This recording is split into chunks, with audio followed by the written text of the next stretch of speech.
Hola, ¿qué tal? Bienvenidos al podcast de Naticum. Esto es Muy de Abogados y en esta ocasión nos acompaña el licenciado Armando Argüelles Paz y Puente, quien es licenciado en Derecho egresado de la UNAM, con estudios de maestría en Derecho Procesal Constitucional en la Universidad Panamericana y de Procuración de Justicia Federal en el Instituto Nacional de Ciencias Penales, entre otros. Empezó a laborar en el gobierno federal siendo estudiante en 1982 y desde entonces y durante más de 30 años ejerció su carrera en dependencias y órganos esenciales del Estado mexicano, como lo son las Secretarías de Gobernación y de Relaciones Exteriores, la Procuraduría General de la República y la Consejería Jurídica del Ejecutivo Federal, la Suprema Corte de Justicia de la Nación y más recientemente en la Fiscalía General de la República. Desde hace más de 20 años se dedicó en el servicio público a la atención de los medios de control constitucional, particularmente las acciones de inconstitucionalidad, las controversias constitucionales y el juicio de amparo. Su experiencia profesional le ha permitido conocer y participar desde la práctica en la atención de asuntos de la mayor relevancia nacional, así como la perspectiva del Ejecutivo Federal como parte actora o demandada, de la Suprema Corte de Justicia de la Nación como máximo órgano impartidor de justicia o como ente autónomo o imparcial en los medios de control constitucional desde el ámbito de la Procuración de Justicia.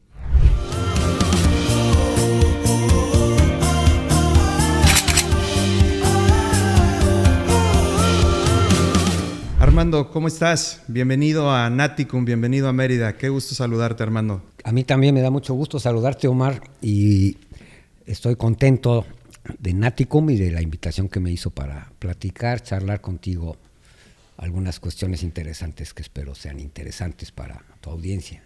Estoy seguro que sí, querido Armando. Primero que nada, quiero agradecerte que hayas aceptado nuestra invitación para estar hoy acá con nosotros. Quiero comentarle a nuestra audiencia que yo tuve la oportunidad de trabajar muchos años contigo. Sé de tu experiencia, sé de todo tu conocimiento y sin duda alguna el día de hoy tendremos una gran charla en donde podremos abordar temas sobre medios de control constitucional, de tu experiencia en distintas instituciones que se encargan de ver este tipo de temas y que sin duda alguna estoy seguro que para nuestra audiencia será sumamente atractivo. Me siento muy honrado, no solo porque eres un gran amigo y porque nos enlazan muchas cosas, sino porque verdaderamente estoy con la persona que me formó en el derecho constitucional, ya en la práctica, ya en el litigio constitucional, y pues créeme que para mí es un gran honor que hayas aceptado la invitación, querido Armando. Mira, Omar, para poner las cosas en dimensión desde mi punto de vista, yo tuve el honor y el privilegio de que trabajaras en el equipo, un equipo que precisamente sí nos tocó en la Consejería Jurídica y en realidad fue un trabajo común. Lo que hicimos ha sido pues muy enriquecedor para la institución y para nosotros, ¿no? Para mí es el privilegio de estar con un constitucionalista como tú.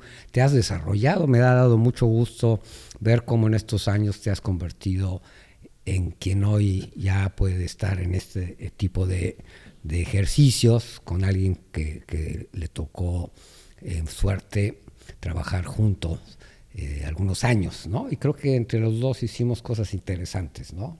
Es mutuo el reconocimiento, mi querido Omar. Así es, mi querido Armando.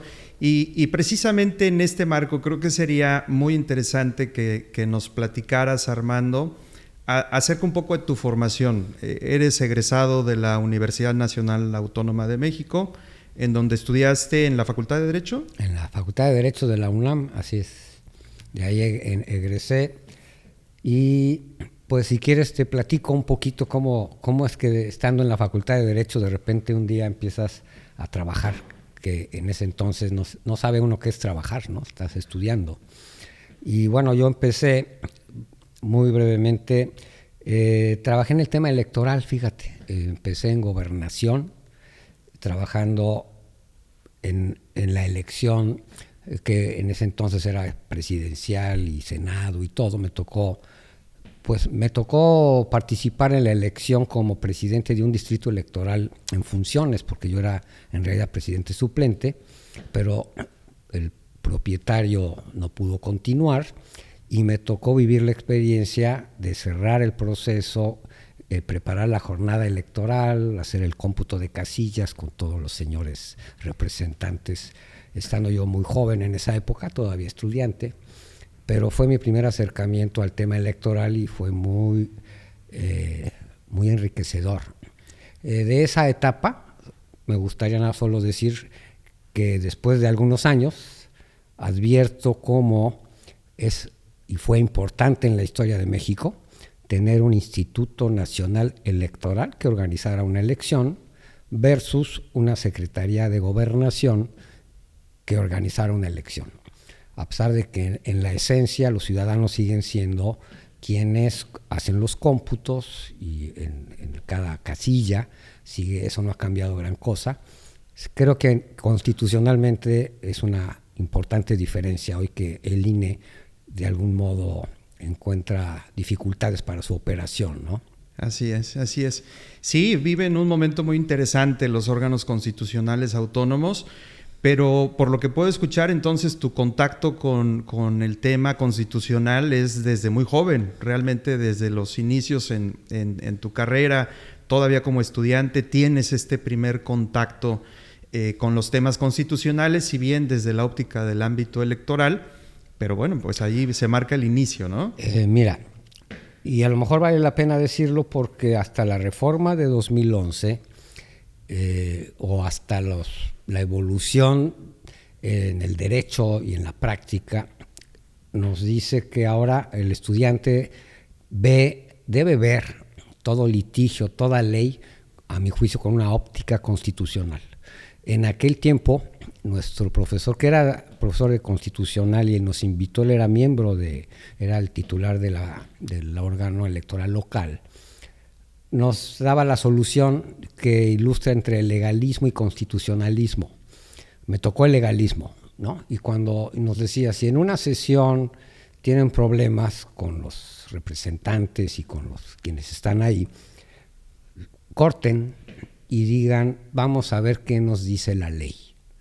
La entonces conocida como LOPE, Ley de Organizaciones Políticas, aquella ley anterior a las leyes generales que ahora tenemos y las que las desarrollan. Era una visión legalista, ¿no? Hoy el maestro mismo de constitucional dirían, vamos a ver qué nos dice la Constitución y la ley, ¿no? Es otro cambio que hubo en esta evolución, digamos, ¿no? Mi contacto con la Constitución vino siendo posterior.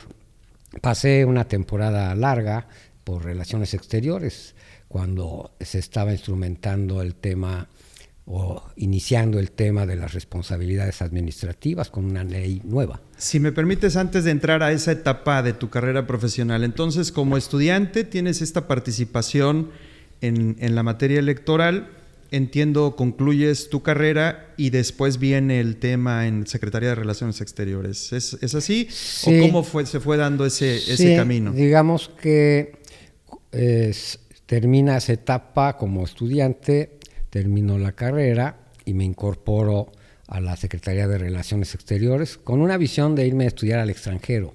No era tan fácil, ¿no?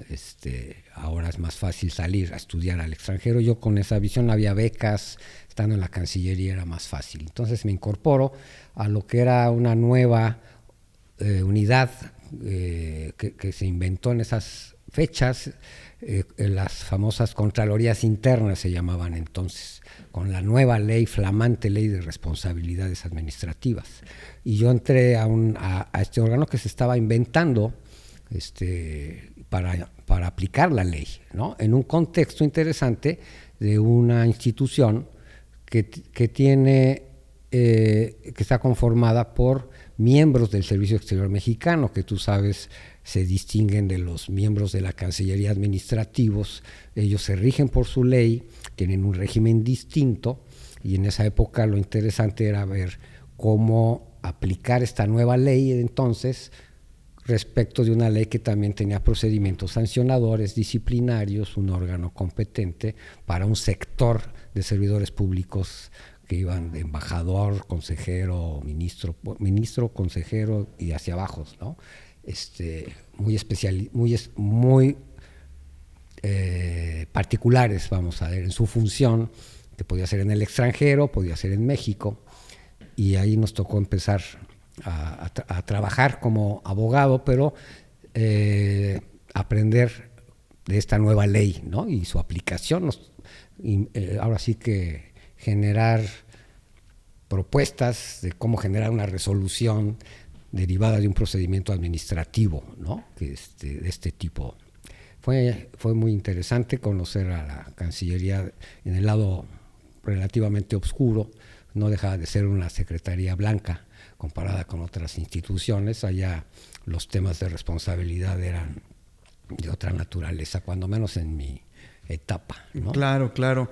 Y además en esta época en donde el presidente Miguel de la Madrid, si no mal recuerdo, es el que se compromete en campaña precisamente a reformar la Constitución para dar una lucha frontal, un combate a la corrupción, y nace todo este sistema de responsabilidades administrativas que de alguna manera ha sufrido algunas variaciones al día de hoy, pero se mantiene vigente, ¿no? La realidad es que con cambios constitucionales, con un sistema nacional anticorrupción hoy día, pero que de alguna manera tuvo su origen precisamente en aquella reforma en la que tú pudiste participar desde el ámbito de la Secretaría de Relaciones Exteriores, ¿no? ¿Qué viene después de la Secretaría, Armando? Fíjate que vino una invitación, yo ya tenía algún tiempo ahí, y vino una invitación de un miembro del Servicio Exterior Mexicano que tuvo ocasión de profesor de la Libre de Derecho y tuvo ocasión de incorporarse a la Procuración de Justicia en el ámbito local en la Ciudad de México y luego en la Procuraduría General de la República como titular de la Subprocuraduría Jurídica y de Asuntos Internacionales. Él reunía un perfil que pocos tenían porque conocía el ámbito internacional y el ámbito del derecho de la litigación, en ese caso de la Procuración de Justicia. Entonces él me conocía porque precisamente yo formé parte de estos órganos en la Cancillería que tenían que ver con los procesos disciplinarios a los miembros del Servicio Exterior Mexicano, y yo iba por Contraloría Interna. Y esa situación, que tuve la experiencia en Relaciones Exteriores, le pareció interesante cuando me invita a ser como asesor a la Procuraduría General de la República para ver la problemática que existía justamente entre la aplicación de las sanciones disciplinarias a ministerios públicos, policías, peritos, que se rigen de la misma manera que un miembro del Servicio Exterior por el artículo 123, apartado B, la fracción 13 me parece, que dice se regirán por sus propias leyes. Y entonces la problemática que se vivía en Relaciones Exteriores se trasladaba perfectamente a PGR. Entonces con esa experiencia me invita a la Procuraduría y eran mis temas administrativos, digamos, todavía no constitucionales. Había un problema constitucional, pero una problemática práctica realmente de cómo operar, cómo incoar procedimientos que fueran constitucionales en aplicación de este precepto. Pero mi contacto, al que tú preguntas, ahí sí vino después. Viene un cambio importante, viene un tema interesante para ti, porque además en el contexto de una reforma constitucional de diciembre del 94, en el que se reconfigura no solo la Corte, sino además los medios de control constitucional. Sí. Y quiero destacar mucho esta parte porque cuando me platicabas de cómo fue tu contacto con las controversias, es precisamente en este espacio de la Procuraduría General de la República, ¿no? Así es, justamente estamos hablando de los 90 finales, la ley reglamentaria me parece del 96, yo me incorporo a principios del 97, y de repente empiezan a llegar a la Subprocuraduría proyectos del área de constitucionalidad, proyectos de acciones de inconstitucionalidad, proyectos de opinión en controversia constitucional y en acciones de inconstitucionalidad. Y como asesor, de repente me llegaron así de que, a ver, revísalas. Para entender un poco la estructura, estabas en la Subprocuraduría de Asuntos Jurídicos e Internacionales. Ajá. Y de esa Subprocuraduría dependía una Dirección General de Constitucionalidad, que era la que te remitía a estos proyectos. Así es, ¿no? Una recientemente creada también, curiosamente, tendría 2 años, encabezada por un maestro que yo lo considero en muchos sentidos también una especie de preceptor jurídico, un maestro de constitucional de muchos años allá en Sonora, que fue ombudsman muchos años, y él encabezó la primera Dirección General de Constitucionalidad. Ahí se elaboraban estos proyectos y tenía que firmarlos el procurador. Y mi jefe, como su procurador, se los pasaba a firma, pero yo tenía que explicárselos, generarle la tarjeta y revisarlos, ¿no? Debo ser franco, cuando me cayeron los primeros, yo dije, ¿qué es esto? ¿Qué es esto de las acciones de inconstitucionalidad? Tú sabes que en ese entonces era un tema novedosísimo, no existía este medio de control de constitucionalidad de normas y yo no lo conocía. Tuve que meterme a ver qué fue la reforma y por qué existía este novedoso medio de control y qué eran las controversias constitucionales recargadas, digamos, porque ya existían en el orden jurídico, pero no como se establecieron en la reforma constitucional, en este artículo 105. Perfecto. Para mí fue novedosísimo y debo decir que me atrapó el tema. Armando, precisamente en este punto viene la reforma constitucional del 94, se incorporan estos medios de control constitucional como la controversia, como la acción. ¿Cómo es tu primer contacto? Tú estás en esta subprocuraduría y comienzan a enviarte algunos proyectos para revisión, pero en estricto sentido, ¿cuál era la función del procurador en el ámbito de los medios de control en esa época y cuál era tu función dentro de la Procuraduría? ¿Qué hacías?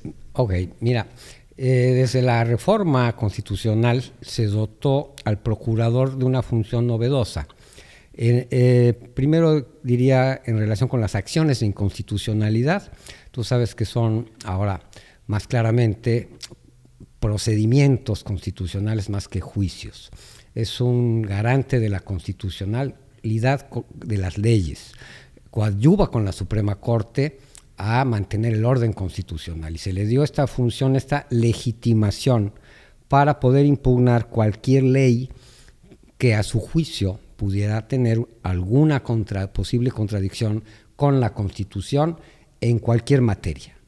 El procurador, por su desarrollo en la historia constitucional, ha tenido múltiples facetas. Se conoce mucho su faceta como investigador y persecutor del delito, pero era ya desde entonces mucho más que eso, como parte permanente en el juicio de amparo, por ejemplo.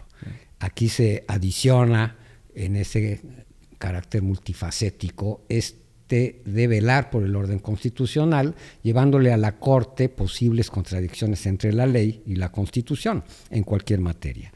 Mi función era, como asesor del subprocurador jurídico, revisar los proyectos de opinión propiamente dicho en el origen, porque debo decir que en el origen el procurador no ejercitó acciones de inconstitucionalidad, opinaba en las acciones de inconstitucionalidad, en las controversias constitucionales. Y mi función era revisar estos proyectos con la Dirección General, de forma, al principio no tanto de fondo, después fue más de fondo, y pasarlos a firma cuando ya estuviera ya en la idea de que ya estaba listo y preparado para explicarle a mi jefe de qué se trataba el tema concreto, ¿no? En un origen, la idea del Procurador General de entonces era opinar en todos los casos donde la Corte le daba vista, tanto en el juicio principal como en los recursos, y en cualquier vista el Procurador emitía opinión. Sin embargo, debieron pasar pues varios años antes de que se animara un procurador a promover una acción de inconstitucionalidad, lo cual ocurrió hasta 2001, fíjate. Qué interesante. A pesar de que ya desde 94 venía la reforma, ¿no? Y en general los órganos legitimados presentaban pocas acciones de inconstitucionalidad. Muy bien, y a partir de que empiezas a revisar estos proyectos que se elaboran al interior de la Procuraduría, dices, de aquí soy, este es mi tema, ¿no? Sí. Veo, y porque lo conozco además, pues sé que a partir de ese momento no dejaste el tema de las controversias ni el tema de las acciones. ¿Qué siguió después de la Procuraduría? ¿Hacia dónde transitaste?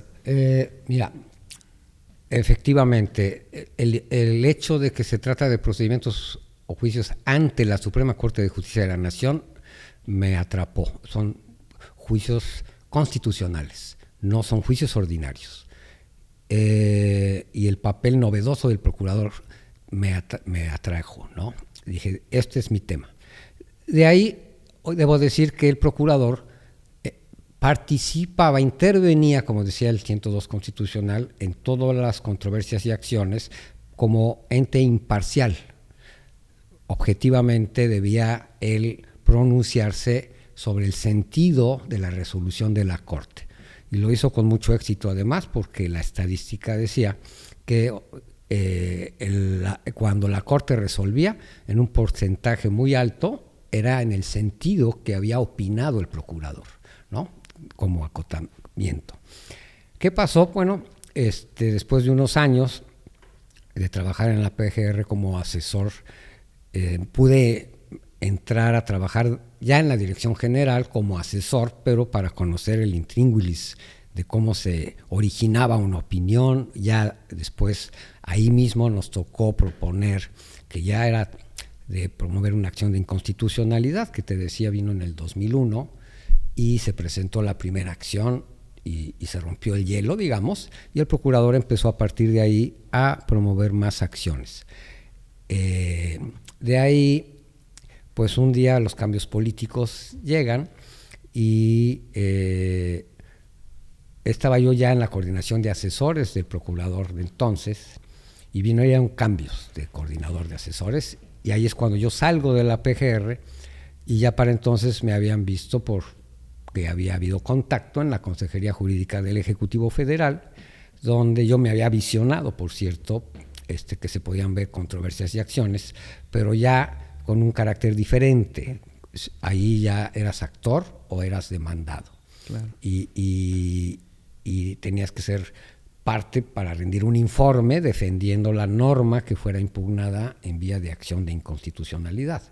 Es otra faceta totalmente diferente. O incluso en controversia constitucional, ¿no? O ya como parte demandada, ¿no? Porque en ese entonces, no como ahora, la consejería no tenía intervención en aquellas controversias donde no fuera parte, o en aquellas acciones que no fueran de normas federales, ¿no? Ahí como promulgador de la norma federal impugnada, le tocaba rendir el informe defendiendo, dice la ley, la constitucionalidad de la ley, aunque hubo casos en que hicimos lo contrario, que luego te podría comentar.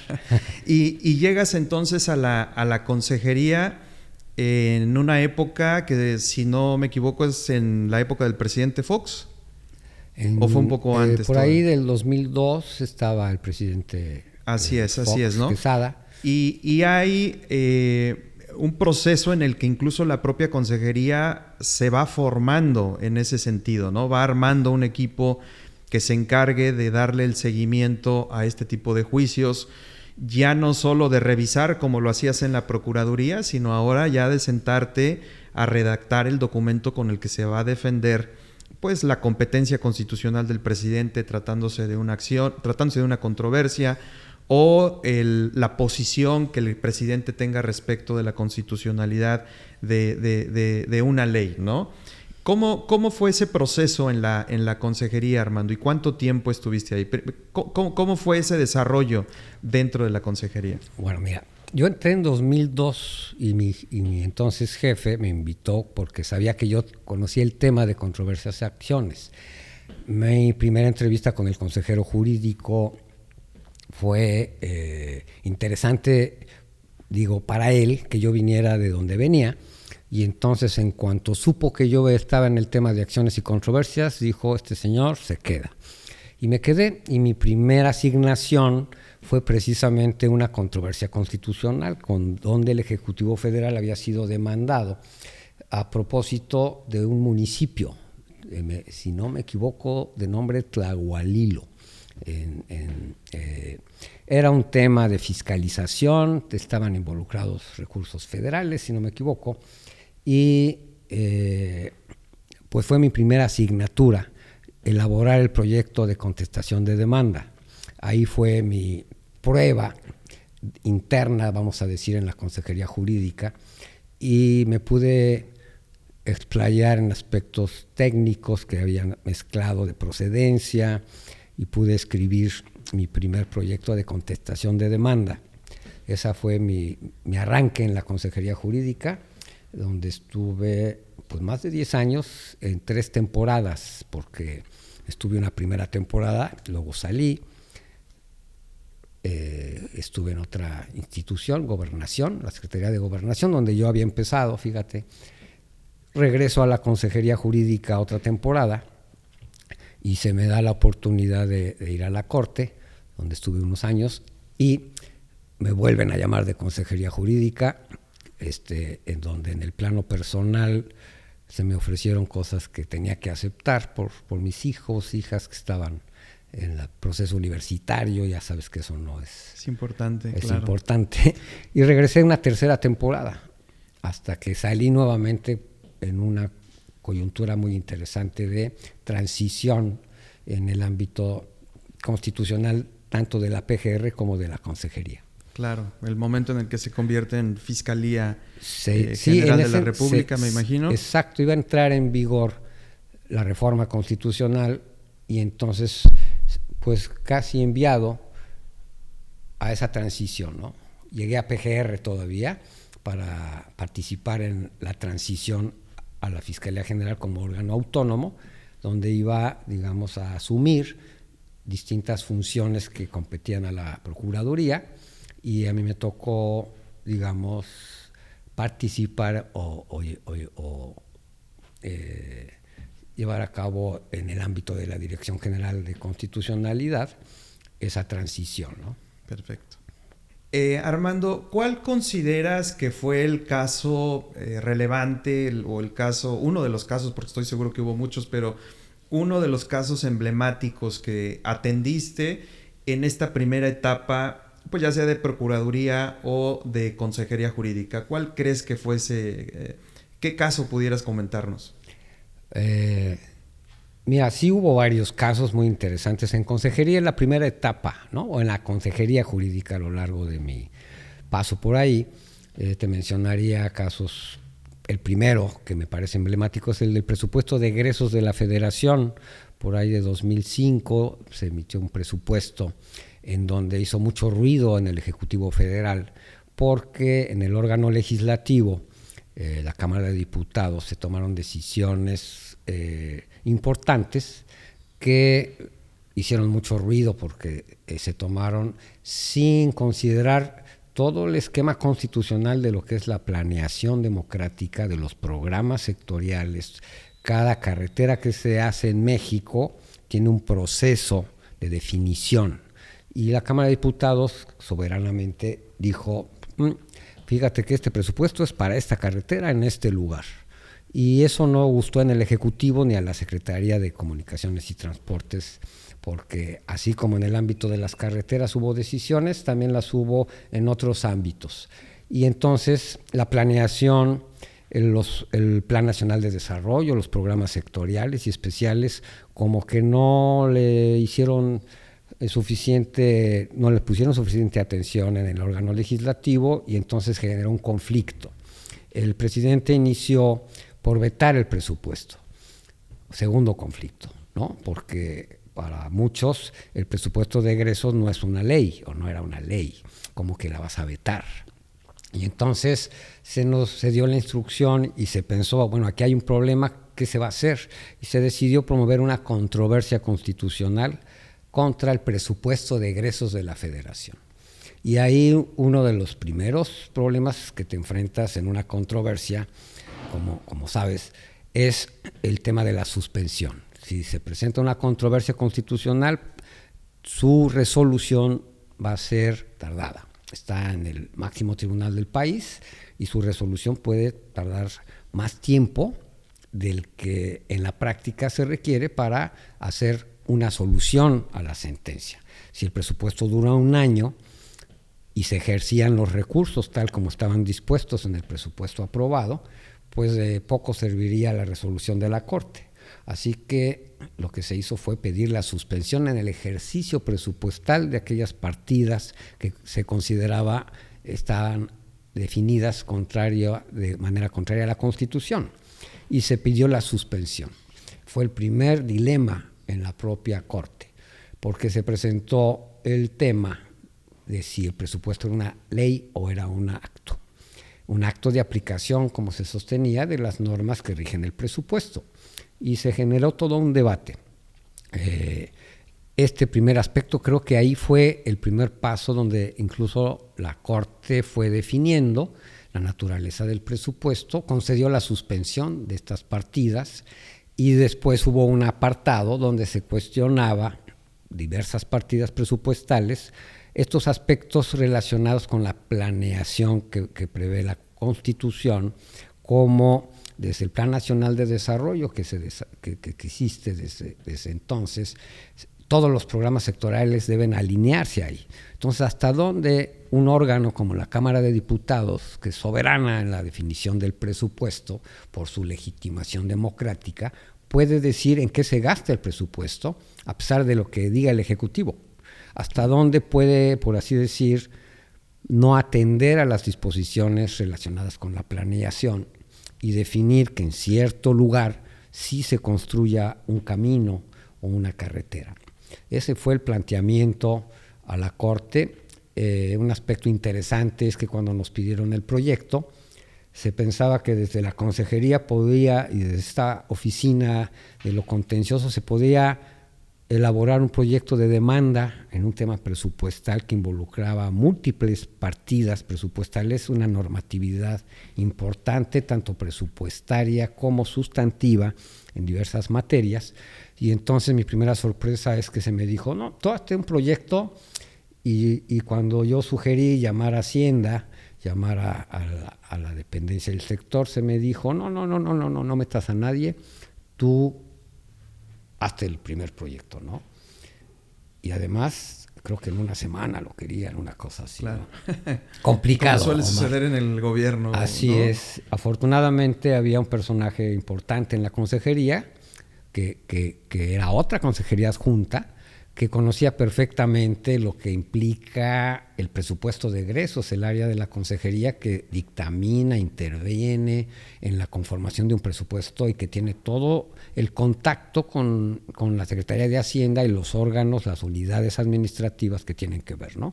El consejero jurídico, yo creo que tuvo a bien encomendarle a esa área que en coordinación con nuestra área contenciosa realmente le entrara a abordar sobre una controversia constitucional de este tipo.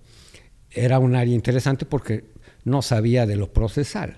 Entonces, cuando platicaba yo con el titular, me decía Argüelles, tú estás en la demanda, pero aquí lo importante es lo sustantivo.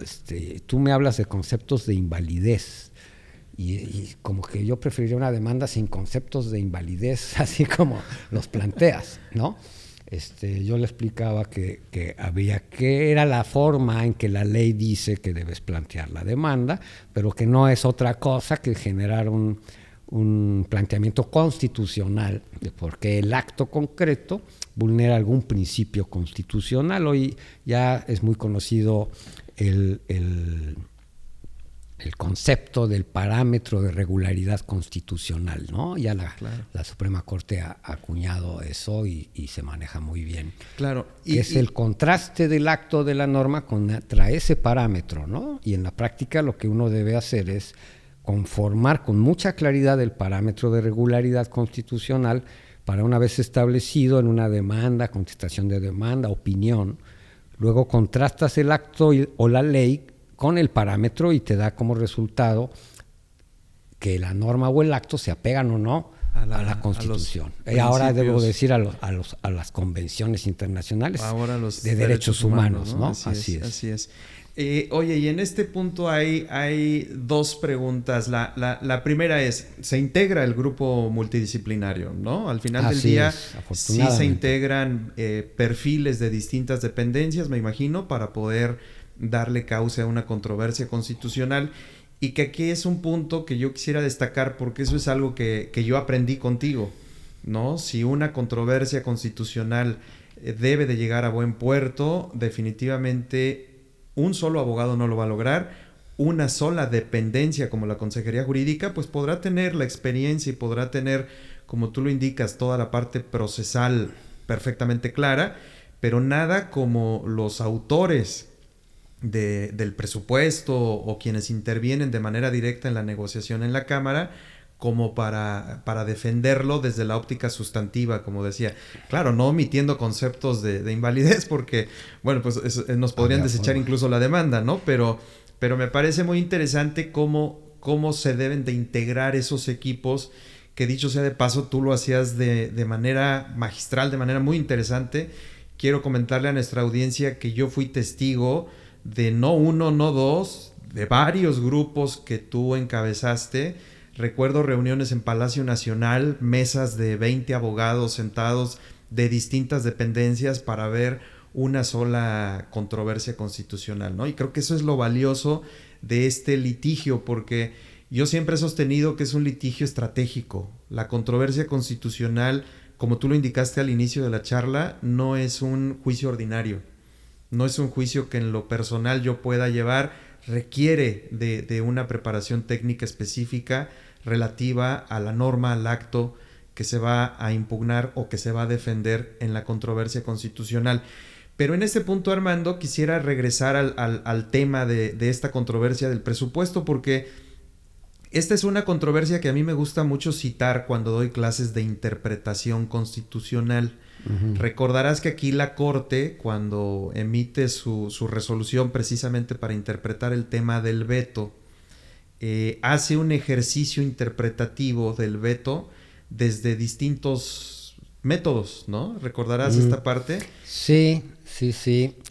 Todavía en esa época, hasta donde recuerdo, la Suprema Corte siguió métodos tradicionales y los aplicó en buen número, ¿no? La interpretación literal, exegética de la ley, de la Constitución, y luego hizo interpretación genético-teleológica, a la interpretación histórica, a la que tiene que ver con los fines también más particularizados, y no entró todavía, porque no existía en nuestra Constitución lo que hoy existe, a la nueva interpretación constitucional, lo que le llaman los académicos el neoconstitucionalismo, que se pasó del legalismo al neoconstitucionalismo basado en principios constitucionales, que hoy son la base de la interpretación constitucional.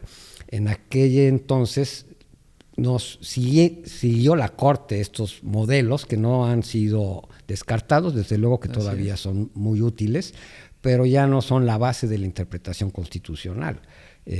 Y sí llegó a interpretar al veto como una facultad constitucional que admitía la suspensión, porque en ese aspecto era un acto de aplicación de las normas presupuestales, pero hubo mucha división, incluso la consejería tenía una posición ecléctica, ¿no? Habría que ver al presupuesto, porque hay aspectos presupuestales que pueden considerarse una norma general y entonces no admiten la suspensión, y otras que son un acto y sí lo admiten.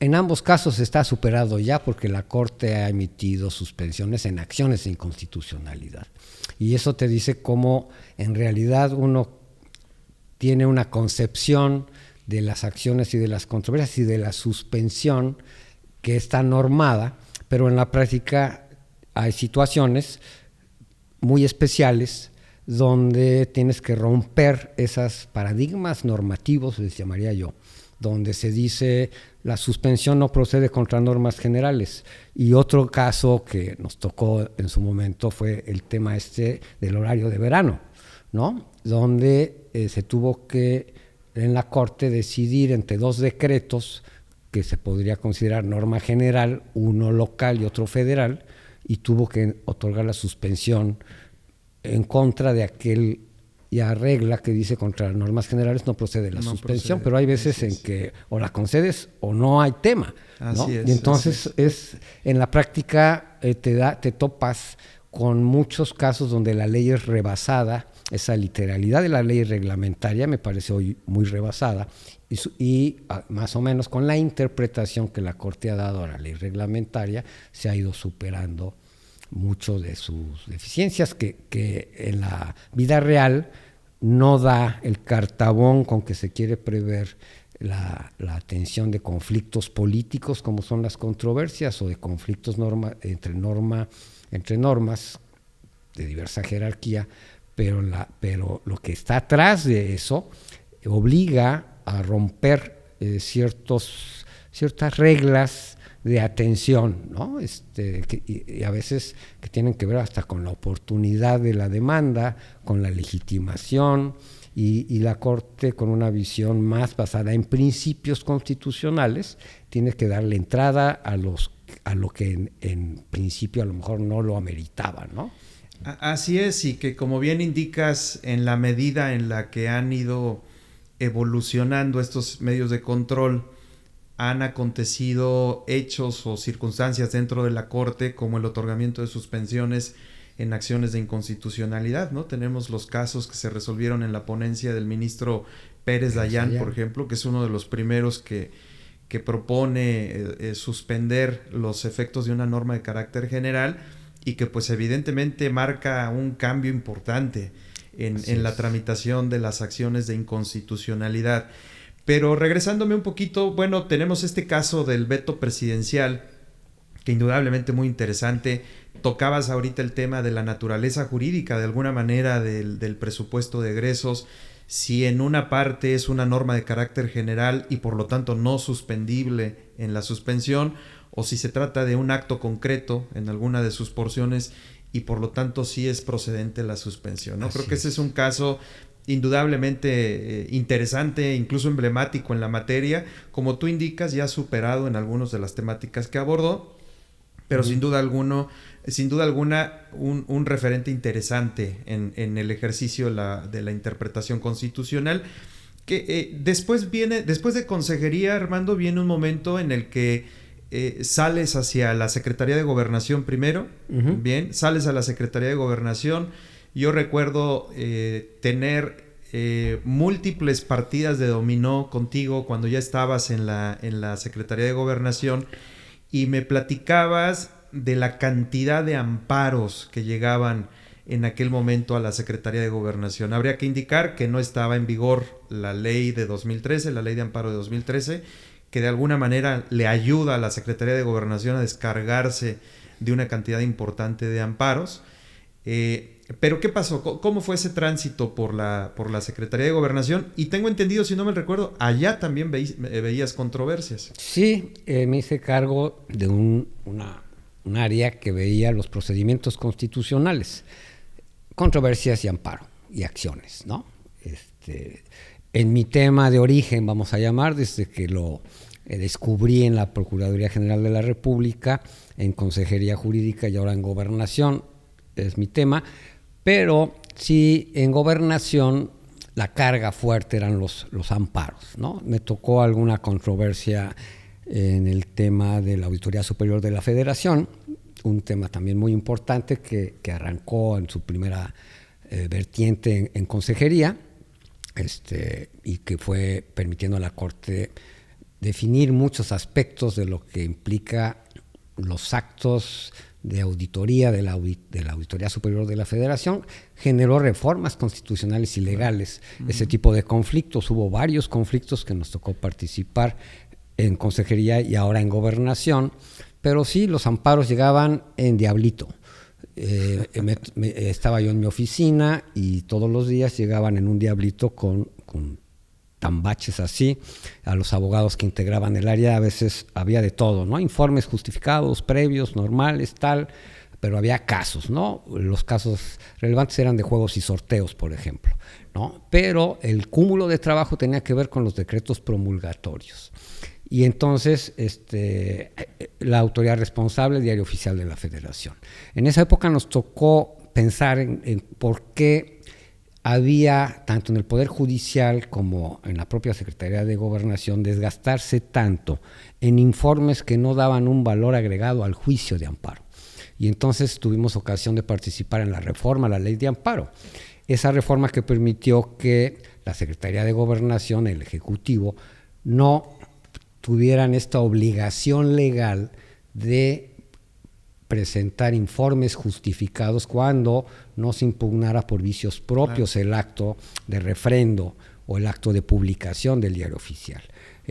Fue interesante participar en esa reforma y me da gusto que haya quedado con esta opción que a veces los litigantes no ven, siguen designando al presidente o al Diario Oficial como autoridad responsable cuando no están impugnando ese acto por vicios propios. En gobernación, digamos, una cuestión relevante que me parece de citarse es lo que ahora conocemos, los inicios, vamos a decir, del juicio de amparo en línea o en vía electrónica.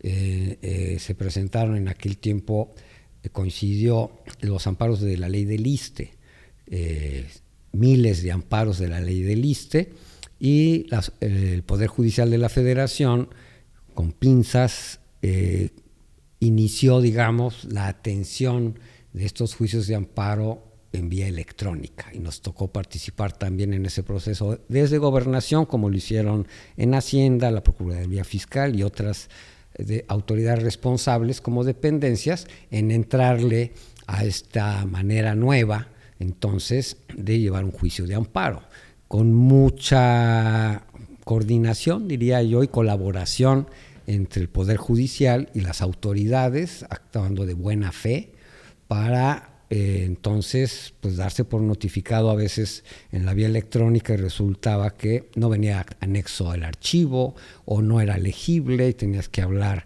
al consejo y corregir esto y hacer que caminara y se desarrollara, y gracias a eso creo se pudieron resolver más de, no sé si eran 300,000 o eran de veras miles de juicios de amparo y se pudieron sacar adelante con esta colaboración de autoridades que después llevó a esta reforma, donde también pudimos participar, de incorporar a la ley de amparo lo que no se tenía cuando se atendieron estos amparos antes de la reforma de la nueva ley de amparo. Y ahí ya quedó plasmado el amparo en vía electrónica, ¿no? Con la firma electrónica y todo esto, que son episodios que me ha tocado vivir en un lado o en otro, pero muy interesantes. Claro, que para que nuestra audiencia ubique de lo que físicamente estamos hablando, cuando tú te refieres que recibías en Diablito, ¿no? Los traslados de los amparos que le notificaban a la Secretaría de Gobernación, es precisamente porque no había juicio en línea. Entonces todo era en papel y el secretario de Gobernación o la secretaria de Gobernación en turno intervenía en el amparo, en los amparos que se promovían en todo el país. Así es. ¿No? Entonces sí me imagino que ese Diablito no era un solo Diablito, seguramente llegaban a lo largo del día, y así se firmaban también los informes previos y justificados. Seguramente, ¿no? Así hubiera sido si no hubiera habido el juicio electrónico ya con la ley del ISSSTE. Normalmente, en realidad, sí llegaban 1 o 2 y que había que firmar. El problema a veces era que en ese Diablito te llegaba un recurso de revisión y preguntabas, ¿y cuándo se vence hoy? Ya había poco que hacerle al tema.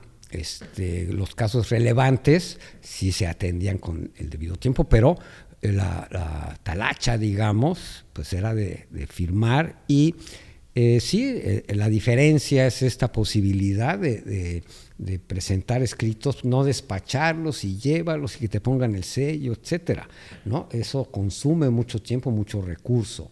Ahora el juicio en vía electrónica ha dado y es valioso en muchos sentidos por eso, ¿no? Claro. Así es. Pero de gobernación, digamos, mi paso por gobernación, pues digamos yo destacaría este aprendizaje de la cuestión de amparo como autoridad responsable en las dificultades operativas que hay ante los miles de asuntos y cómo pudimos participar en cómo diluir un poco en aspectos que realmente no inciden en el fondo y que al Poder Judicial también le ayudó el nuevo esquema, ¿no?